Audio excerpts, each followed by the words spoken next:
My name is Jody Gateman. I am doing a presentation for the Sustainability Committee for the Chinook Arch group. What we want to talk to you about today is what we've discovered with sustainability and why we believe the recommendation should go forward to the membership to go ahead with the SAI platform. So Chinook Arch Grain is a group of 14 farms in Alberta. They grow all the grain, all 30,000 tons of it, all of the barley for Lagunitas. And what we're finding in the marketplace is that consumers are wanting that traceability, to be able to trace it back to the farm. And farming, of course, is a business. It's not really a business, it's a lifestyle. What's coming up is the consumers are demanding to know where their food is coming from. They're wanting to know whether it's coming from a place that is helping to put the soil back the way it was, or whether it's coming from a place that maybe isn't using the proper practices. And that relationship is getting more important than ever. We're seeing companies using that leverage or that relationship in marketing. The product creators and the producers are needing to work together. It's very much like the Lagunitas agreement. Lagunitas wanted the best malt barley, and they went to the producers and worked with those producers to figure out how to get that year after year after year. And this creates a win-win situation, and it's the way of the future. It creates that situation where the producer wins, the consumer wins, and the product creators win. It's not all about what can we get for the cheapest, for the fastest anymore. It's about product quality and getting consumers to buy it. Now, as you all know, Glenn and myself attended a SAI meeting in Dallas in the new year. In the room, these were some of the attendees that were there. So we want to kind of show you this wasn't a group of just, North American farmers. These weren't a group of just North American companies. These are some worldwide companies and some big boys in the room. You've got Pepsi-Cola, Subway, Ocean Spray, Diageo, Cargill, Danone. All of these guys were in the room and listening to what we had to say. So that was pretty impressive. Some more members of the SAI group are coming on the screen here. You can see we've got Alberta Sugar. We've got Heineken, of course, Ontario Grain Farmers. So we are seeing that it's coming up to Alberta already. Yakima Hops is in there. They produce the hops for Lagunitas, so it was exciting to see them there. But again, big boys, global competitors are looking at the fact that you need to have a relationship between your producer and your product creators. So with the future trends, they're already here. They already exist right now. In fact, McDonald's, which is only a few spaces down from the most recognizable brand in the world. Coca-Cola is the most recognizable brand, but McDonald's is doing it right now. And this is what they're playing in the movie theaters. The consumer wants transparency. I'm fully prepared to give you full transparency. I haven't hidden anything from you guys the last 3 days.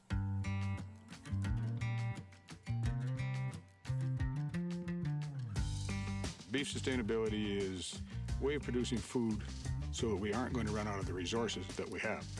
People forget that we make our living off this environment. If we destroy it, we don't get to come back. The same pound of beef today produces 15% less greenhouse gas than it did 30 years ago, and so our environmental footprint is shrinking. McDonald's, they've shown tremendous leadership working with producers, and it's just not a flash in the pan. It takes partnerships to really resonate, and what sustainability in this framework has done, and through the help of McDonald's, we now have the ability to tell our story.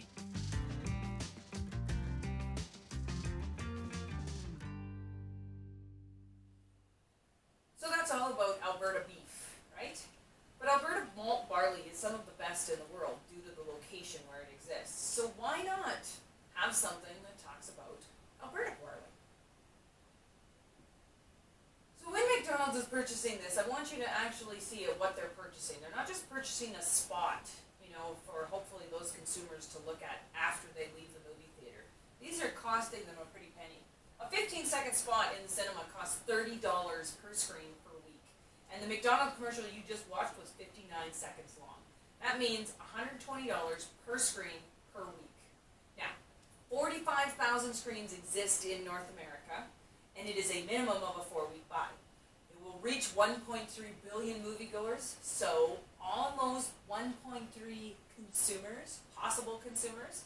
And even if McDonald's is being choosy on their screens, have a large buy discount, they're still looking at $6 million a month or $76 million a year.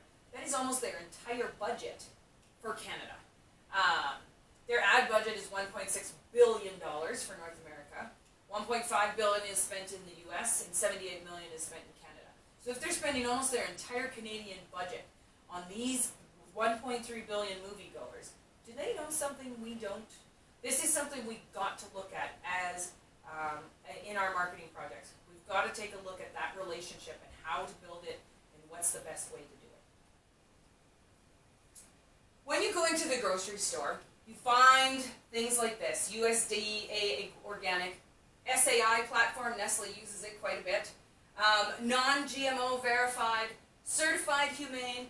These things are things you're going to see in the grocery stores, and there's a reason for it. The consumers are willing to pay more. This recent survey says that if you certify it, they're going to buy it. 78% were more inclined to purchase a product if it had that sticker on it: the organic, the sustainable, the humane. They're willing to pay more too. 79 cents more for eggs, a 32% premium, and 96 cents more for chicken, 48% premium. Anytime you have someone more likely to buy a product at almost 50% what it costs, you need to take a look at that in your marketing strategy. The same thing happens in restaurants. If the sustainable item is certified, 57% of people are more likely to eat there. So in fine dining restaurants, you will now see on the menu where it says, this beef came from this farm, this vegetable came from this garden. $5 more per entree just by adding that small item to the menu. People often ask me about the survey and what kind of items could have possibly skewed the results. And I have to say it was a very well balanced survey. That's one of the reasons we picked to use it. When you go look at male and female, you've got almost 50 and 50. When you look into the age groups from under 30, 18 to 30, to over 60 years of age, you're finding almost 25% in each age bracket. When we get into education, your high school or less and college, some college, equal the same as college graduate and postgraduate. So to me, that gives us a fairly even keel on education. The only place that it actually came down to where we didn't seem to have a representation there was in income. And the lower income seemed to be more inclined to buy something later. They want to make every dollar count, and they want to say something with their dollars. So below $50,000 gave you a 50%. And 50,000 to 100,000 was 30%, and above 100,000 was 13%. But even when you went down to the regions, you do look like you've got almost a quarter of every region. The South has a little bit more in it than the rest of them, but I could easily use those as verified quarters of the U.S. split into fourths. We have to look at what's coming more in contracts. So now I'm talking directly to those of you who are part of the CAG membership. Dunkin' Donuts has come out with their brand new contract. I've seen it, and it says sustainability at 30% by 2020. That's next year. And it's direct in their contract, so they've got to be certified under some type of sustainable program. Heineken has said it's coming. In their news release, they said that they've launched a new project in Canada that will have all the farms supplying Lagunitas sustainable by 2021. We are suggesting 2020, but hey, we'll go with 2021. And the Chinook Arts is leading sustainability. We will be one of the first groups of farms that are an association to take this forward. So the brewers today are committed to responding to this consumer demand for wanting to know where their products are coming from. They want to make sure that the beers they're drinking have a positive impact on the planet and society.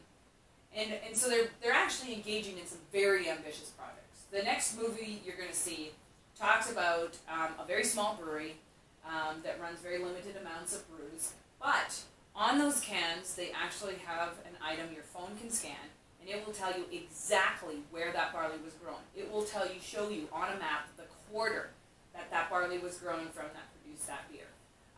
And they're having a great time of it and having a hard time keeping it on the shelves. But you guys watch what they have to say. We have the ability to show consumers exactly which quarter section of land that their product is coming off of. And they can go drive by it if they want and see where their food's grown or their beer's grown. I think this blockchain beer is just a great example of, taking traceability to an extreme level. Consumers are going to be able to watch the barley throughout the entire growing season, including the farmers out there taking the field off, and then follow along and see where it's been every minute since then. A lot of people don't realize when they come into a pub or a brewery like Last Best and they order a beer, and what gets put in front of you, there's so much that goes into it with all these different partners all the way back to the farm. And farmers that are already doing a particular program could already be at bronze or silver SAI level. So if you're already doing the hop system or the RTRS safety system, this could already put you at almost a specific silver or bronze level at SAI platform. If you're doing the GAP program plus your local legislation, that could put you at a bronze or silver SAI level because they are doing the same types of programs. Now in Alberta, we're talking with the EFP, so that is the Environmental Farm Plan. They are in talks with the SAI platform at this moment to possibly have a completed environmental farm report, plus Alberta legislation, plus 6 additional questions from SAI as a silver level certification. Now they're in the talks to do that, so that's great, but we would suggest that CAG move forward with the SAI paperwork and get it done. If this comes to be, great. We can now have farms moving up bronze, silver, gold with the help of Environmental Farm Plan, but we don't want to hold up our process waiting to see if this comes to be. Now those 6 items would be documented items. So those are items that we have to keep paperwork on and will probably be items that the auditor will be asking for. So this is just something to keep in mind. It's coming. Even the Environmental Farm Plan guys are looking at the SAI platform. So when we talk about the audit and verification process, audits always make people nervous just by the word audit. But people in Canada and North America have already gone through this process. And the following are things that they've already said. So number 1 is it's not as difficult as we anticipated. And nothing is probably as horrible as we make it out in our minds to be than it is in actuality. The second one is that they actually did the audit from the combine. If this can actually occur, that's great. Lots of things happen in the jump seat of the combine. Lots of work gets done there. And the last one was really nice to see was that they seem to understand farming and know how it actually works. When you visit a farm for the first time, sometimes it's hard to see the efficiencies that are already built into the farm. Sometimes they can be hidden. So it's nice to see that when they were going through the audit process, they actually had people who understood farming and how it actually worked. So one of the things that the Chinook Arch grain farmers came up with when going through the FSA questions were that some of the questions were very ambiguous. As you can see on the left-hand side, we have the SAI platform question. The question reads, do you apply chemical crop protection products only when absolutely necessary and use alternative methods wherever possible? Now, this is a pretty open question for someone to come in and disagree with me on what type of chemical products I use, whether I use them, whether using them was necessary or not, and if I could have used an alternative method. Ocean Spray has also identified that this is a pretty ambiguous question for them. So Ocean Spray has come up with an equivalency question that they have submitted to SAI in order to say, would this question work for us to have certification? And the answer from the SAI was yes. Ocean Spray's question talks about the fact that their farmers apply fertilization, including nitrogen and phosphorus, to the cranberries in a way that prevents harm to workers, land, crop, and water, and that they use the university recommendations. Those recommendations include, but are not limited to, the written nutrition management plan, the same amount of item being applied every year, that they look at results of soil and tissue tests, the quality of available fertilizers, the reliability of the source, and the list goes on. This is now the question that an auditor would look at if they came to any Ocean Spray farm. The fact that CAG members have the ability to create an equivalency question for any questions they feel are too open-ended It means that the program is willing to work with us, and we can actually create almost a separate equivalency questionnaire form for Chinook arch growers that allows us to specifically handle barley, wheat, canola, and things like that. The SAA platform, we asked Ocean Spray, why did you do it? What was it that allowed you to say, yes, this is what we want to do for our farmers? And just so everybody knows, Ocean Spray doesn't buy any cranberries outside their own farms. So the farmers who are growing cranberries for them are part of the Ocean Spray family. So one of the things they were able to do is they were able to make their tailored self-assessment. We saw that in the previous screen.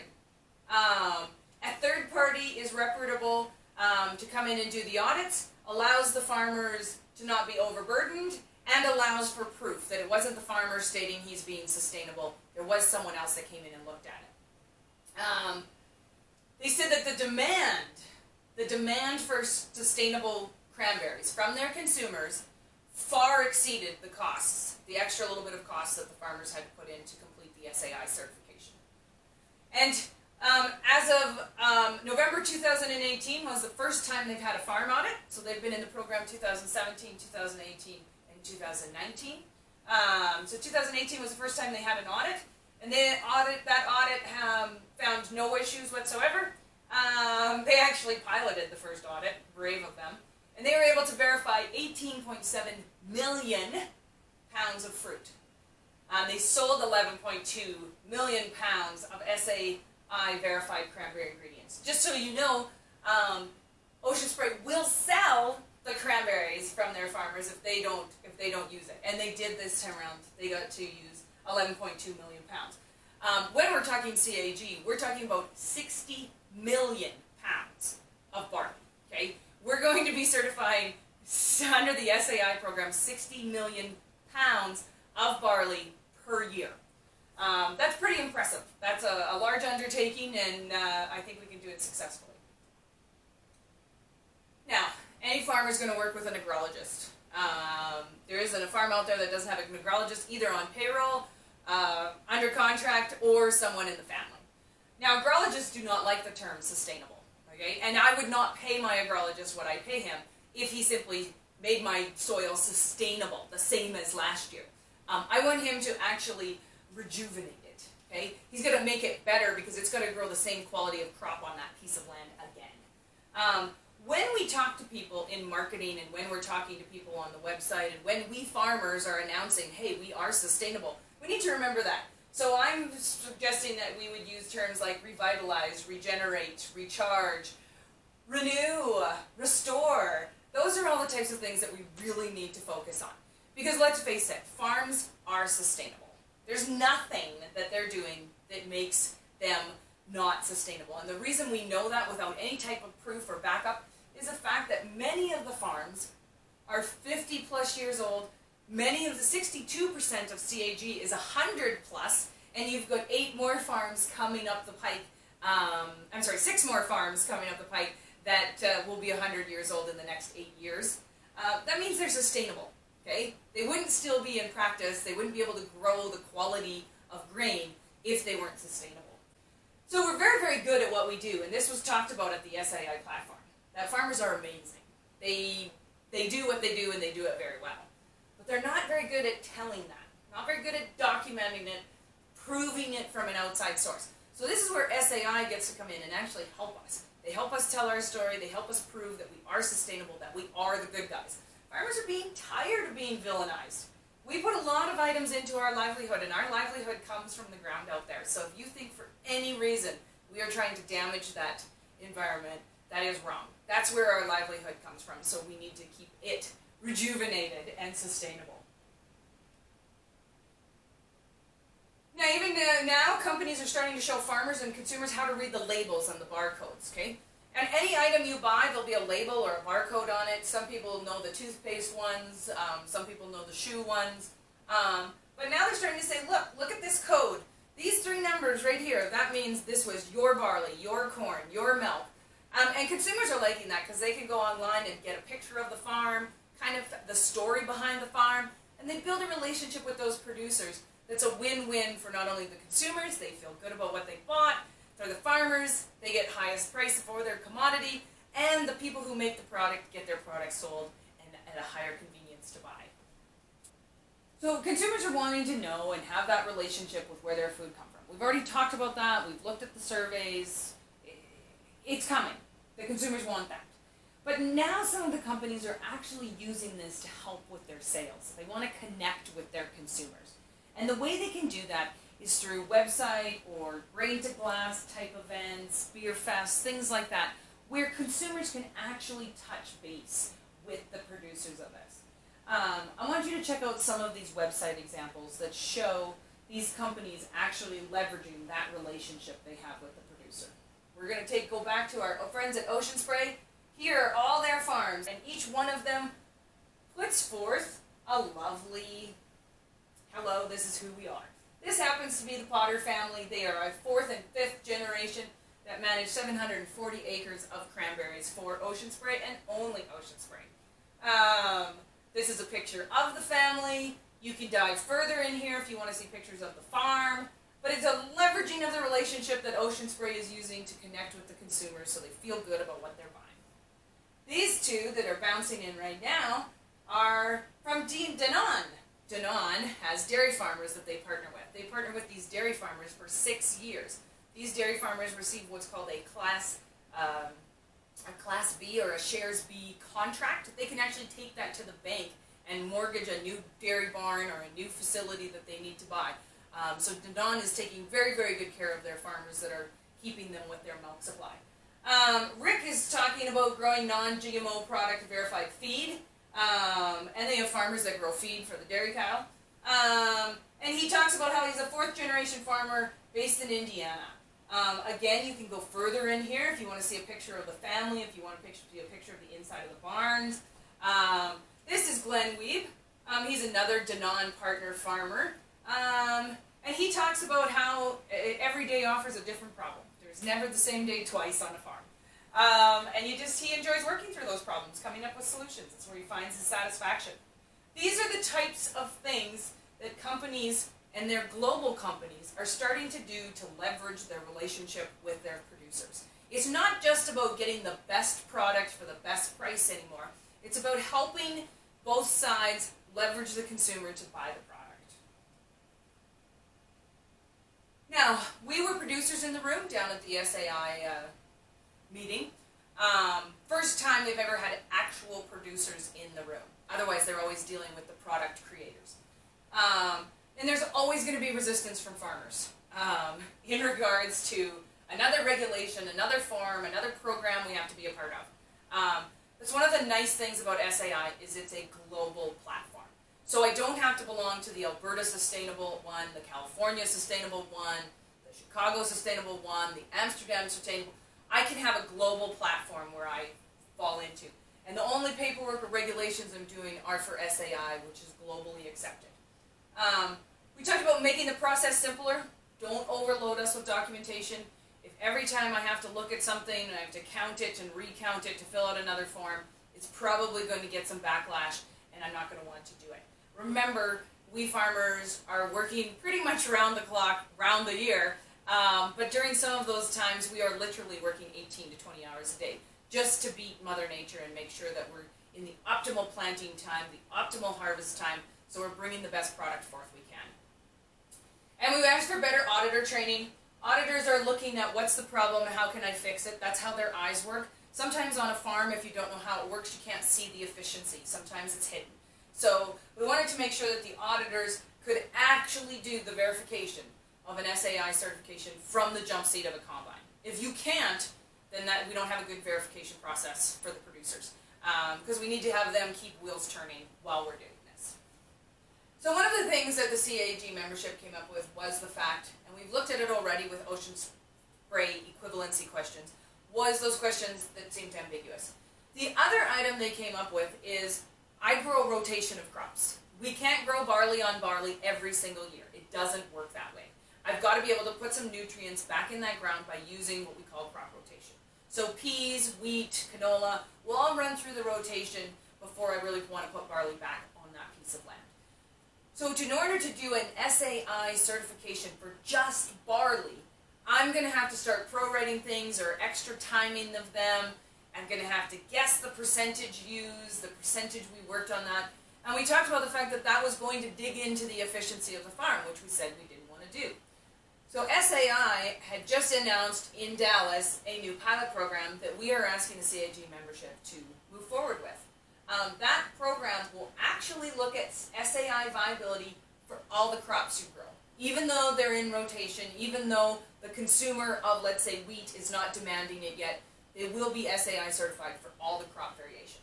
And all of the CAG farmers meet the requirements. You have to be able to plant more than one crop, and we all do crop rotation, so it fits. And the dates align well with Heineken's expectations. What we've been talking to Heineken about when we'd be ready to go with SAI and what we could do there.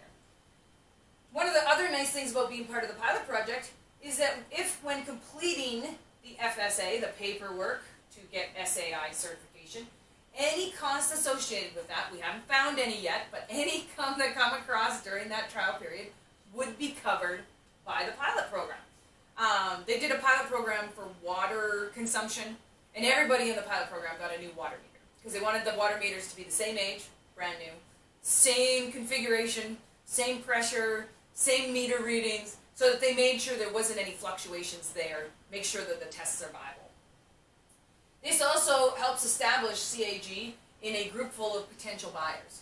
If I only SAI certify my barley, but I have someone, remember those names that bounced in, right, from the SAI group that's looking for 30,000 tons of wheat, I now have it already viable for them.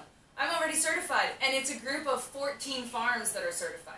So some of these global buyers could look at CAG to replace some of their costs that they're shipping out to other states. Just go to the one group of farms that's already SAI certified. There's no playing around.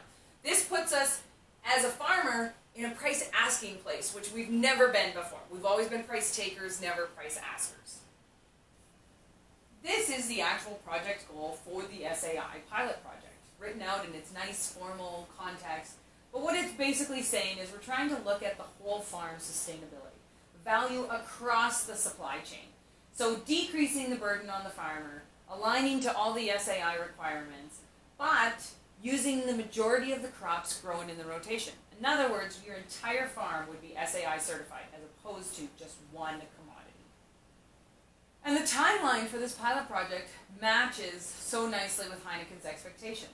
You'd see here in March of 2020, which is when CAG has said we'd like to move forward with our SAI platform, that all of those questionnaires, the FSA questionnaires for certification, have to be completed.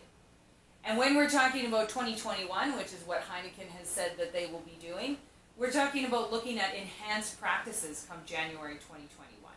That means we're identifying and implementing practices that have shown to be beneficial over the pilot project. So this is aligning perfectly with our timelines of Heineken's expectations.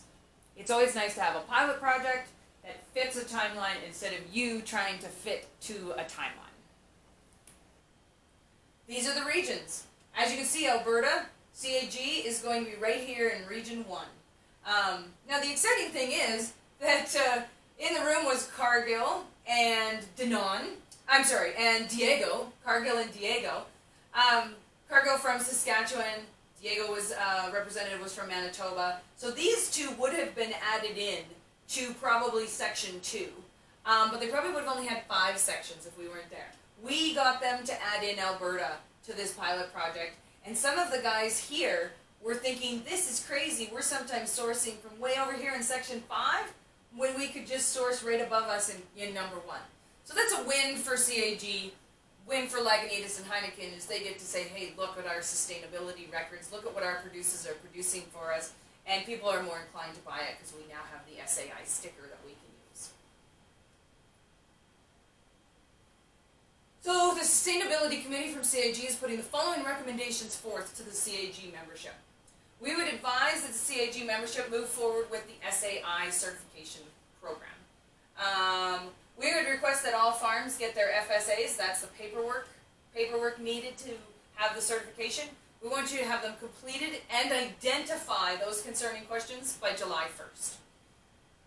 We would ask that you move forward in being part of the SAI pilot program, and that we have a summer meeting including CAG SAI, Nick Betts would probably be who we would ask to come up. Thomas Bay from Heineken as a representative. Lagunitas representatives. Possibly EFP, Environmental Farm Plan from Alberta.